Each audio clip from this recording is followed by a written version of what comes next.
Love you. Hello, my beautiful friends. How are you today? I am fabulous and I am so excited about our new transformational journey. We are going to start a journey on transforming our lives. And so, for those of you that don't know me, my name is Becky Ham, and I am the founder of Walking in Love.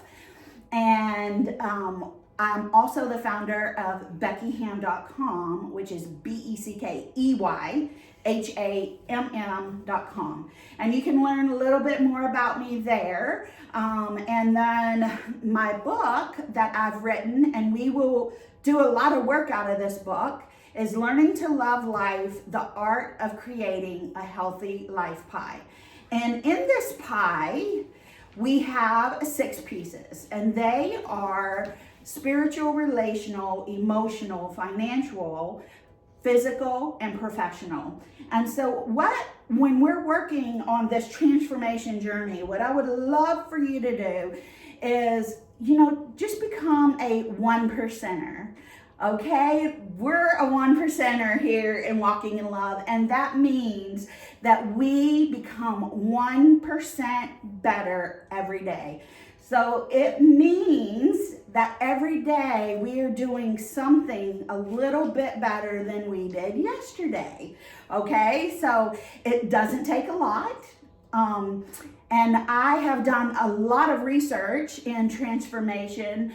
One of my favorite is Tom Ziegler, and he quotes in one of his books, the best way to live successful is to exchange a bad habit for a good habit.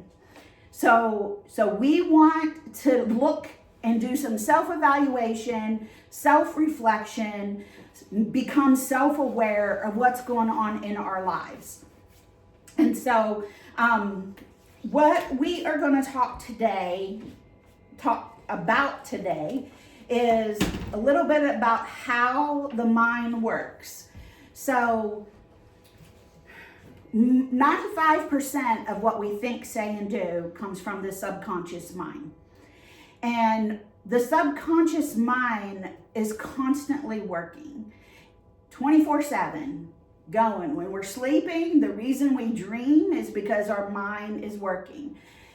And so what happens with the subconscious is it's constantly comparing our new experiences to our old experiences.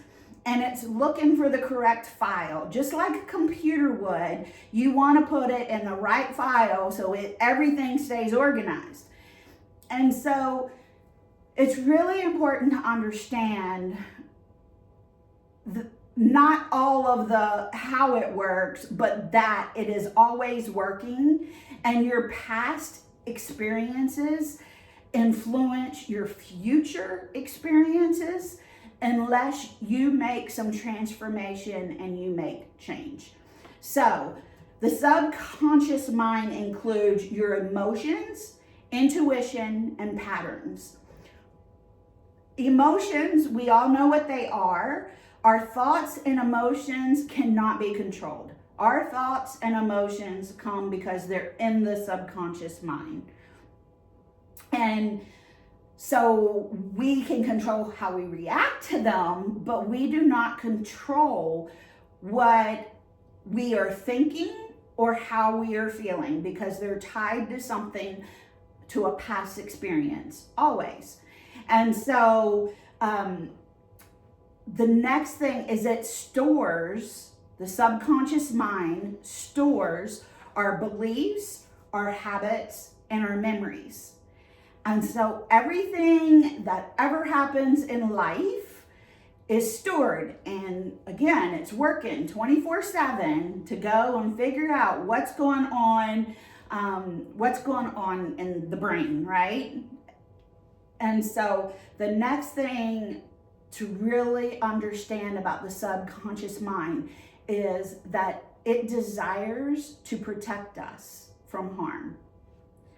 And so what it is constantly doing is going through, when it has an alert of harm, it triggers all kinds of hormones. There's no way for me, we could spend 3 days just me trying to explain this. So if you want to have more information about it, there's lots of information to get.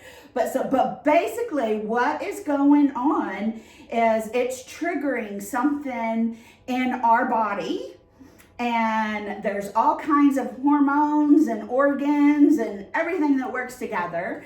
And so what it often does, it wants to avoid, resist, or react to harm.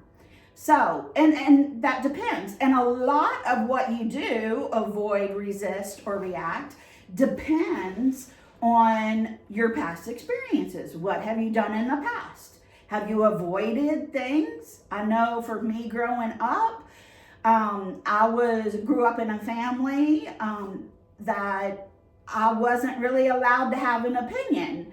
And so what I did a lot of time was just avoid saying anything, because I didn't want the controversy that came along with it. I didn't want the conflict. And so I know that still in my life, I have trouble with conflict. I do not like conflict. And it's very important to, especially as a leader, to address things when they need to be addressed, and to fix things when they need to be fixed. And so it is definitely an area that I've had to learn to grow in my life. So one of the things that happens with avoiding, resisting, and reacting is we develop defensive mechanisms, limiting beliefs, and roadblocks. And so defensive mechanisms, what is that? So avoidance is a defensive mechanism. Displacement is a defensive mechanism. So a lot of times when you're angry at somebody and you take it out on somebody else, then that is a defensive mechanism. And I have some other ones here in the book if you want to take a look at it. Let me look and see what chapter it is. I should know that, y'all.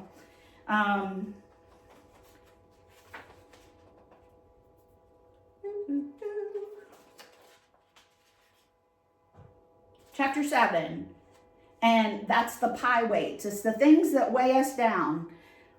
And so limiting beliefs are when we are told our entire life that we're stupid, ugly, we don't matter, then there's oftentimes that we're going to believe that we're stupid, ugly, and we don't matter.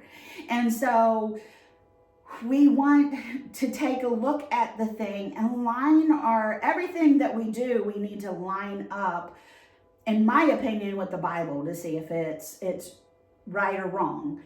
And then roadblocks often give us time to take a pause. There are things that we have a plan and our plan didn't go the way that we wanted it to. And so we have to deal with the situation before we can move forward. So it's time to take a little pause and just say, okay, what's next, right? And so one of the reasons I really want you to understand how the subconscious mind works is because 95% of what we think, say, and do comes from the subconscious mind. Our muscles work subconsciously. We go to the bathroom subconsciously. Our digestive system works subconsciously. Our thoughts. And so one of the things that I would like to say before we kind of dive into the next part is that we were created, and we were created for a plan and a purpose. And it doesn't matter what the world wants you to be. We are not going to be fully happy until we come to the place that we are experiencing the life that we were created for. And so I think it's really important to know that creation is part, there's so many things that we have in our DNA, and there are so many things that can actually change our DNA because of trauma. So when we experience trauma, our DNA can actually change. And so trauma really, especially when you experience trauma. So when you experience trauma as a child, then that trauma is going with you for your whole life. And the sooner that you can have that trauma healed, the better off you are. And it really does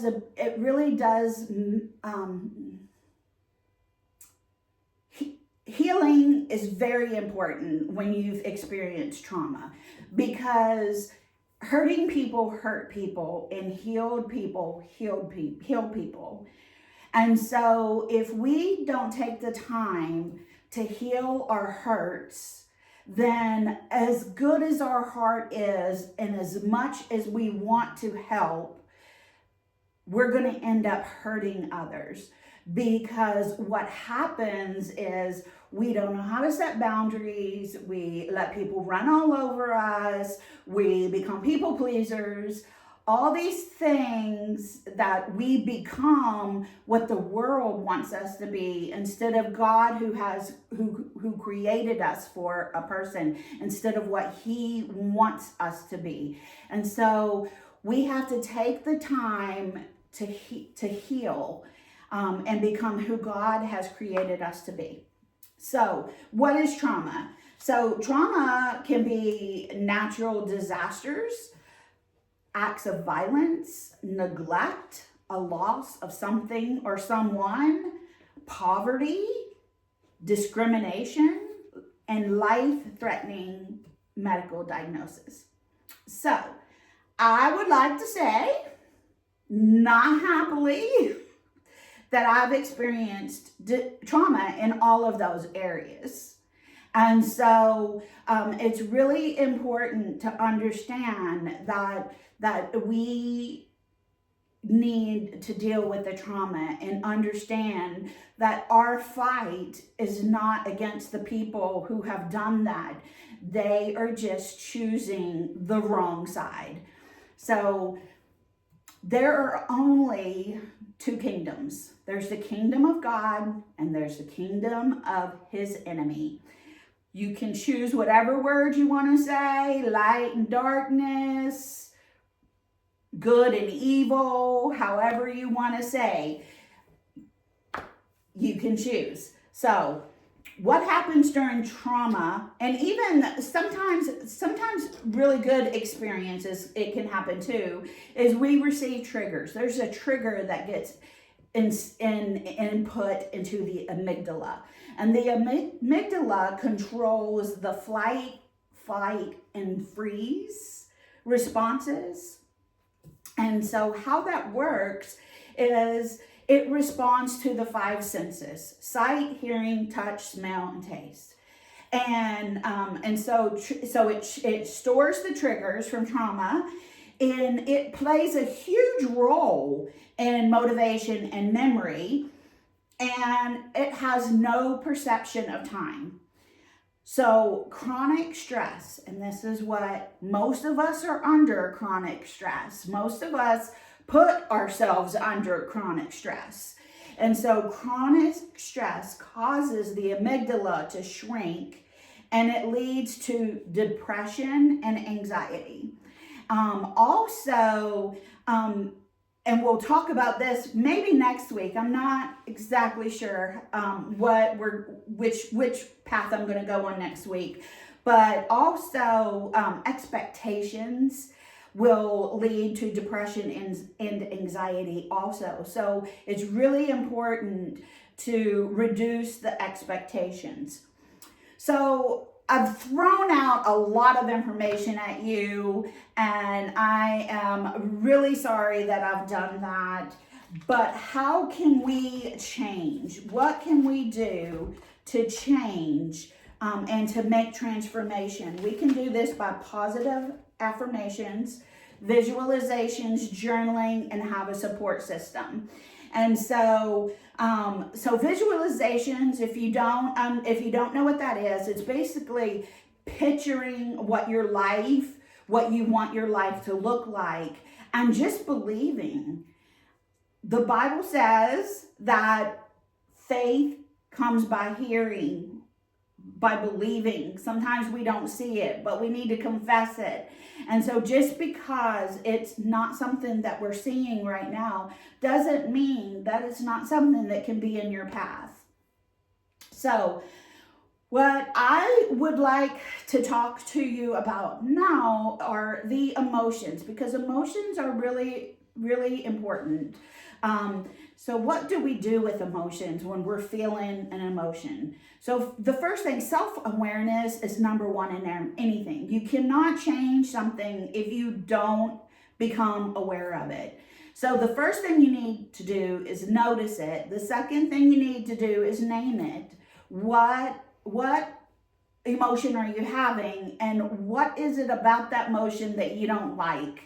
And I would suggest journaling, like what makes you happy, what makes you sad, when you get angry, when you get excited, because all of that is really important. And the next thing you know is feel it. Give it some time. Sometimes we need to give it, if you're feeling an emotion and you're in the middle of work and you can't feel that emotion right then, just let it know, look, we can't have this right now, but I get off work at 5 o'clock and I'm going to deal with you on my drive home. I'm not dealing with you right now, because we can tell it. We do have control over how we respond. So talk to it, feel it. Don't try to push it away, because that's just avoidance and that's a defense mechanism, and it's not going to help. The next thing is share it. If you are feeling something very intensely for a day or two, call somebody and say, I'm struggling, because there is absolutely nothing wrong with struggling, because Jesus said in this world we will have trouble. It's not if we have trouble, we're gonna have it, we're gonna struggle, but he said, do not fear, because I have overcome the world.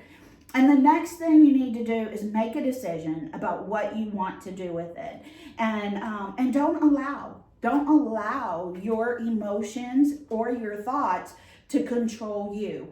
We are to take our thoughts captive, and the only thing in life that we have control over is our feelings, attitudes, and behaviors. So there are 3 things that I really love for people to really grasp when I work with them. The number 1 is be beautiful. Be who God created you to be instead of who the world created you to be. The second is be fabulous. The only thing in life we have control over is our feelings, attitudes, and behaviors. So we want to be fabulous. We want to take control over our thoughts and emotions instead of allowing them to control us. And then the last thing is be poppin'. I'm poppin'. I am a person of peace. We do not need chaos in our life. And anyone that brings chaos to your life needs to be told, I'm popping. So I want to share a little bit. I'm going to go a little over my 20 minutes. I'm sorry, y'all. But I want to share just a little bit of my experience with this. And so kind of walk it out for you as I've kind of just thrown information at you. I want to kind of share how you can, a real life example. So, in about 2006, I was angry all of the time, and I don't have time to go into the full testimony, but my husband rescued me from a very horrible situation. And I was so blessed and I was so thankful that he did. But I found myself very angry. And I prayed for years, probably about 2 or 3 years, that God would show me why I was so angry, because I just did not understand what was going on. And so finally one day he showed me what was causing the anger. It was the tone of my husband, who is in law enforcement. He has a very authoritative tone because that's what he needs for his job.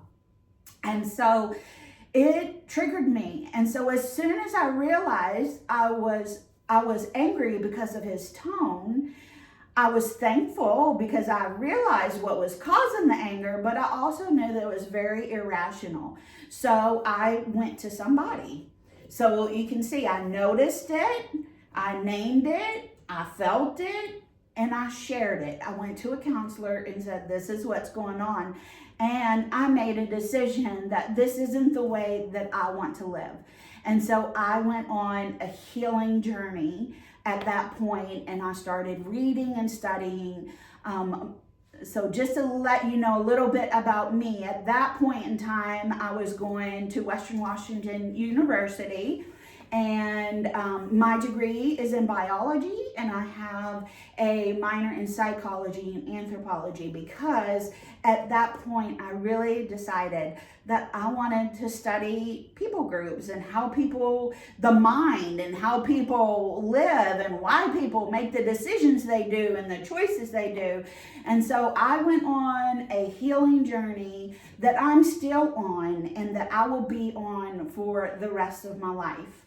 And so what I would love for you guys to do is to pick one thing. Look at these 6 pieces of the pie: relational, spiritual, emotional, financial, physical, and professional. Decide where you need to grow the most. Now, I will tell you, in 2022 that I took a sabbatical. And in that year, I worked hard on my relational, spiritual, and emotional.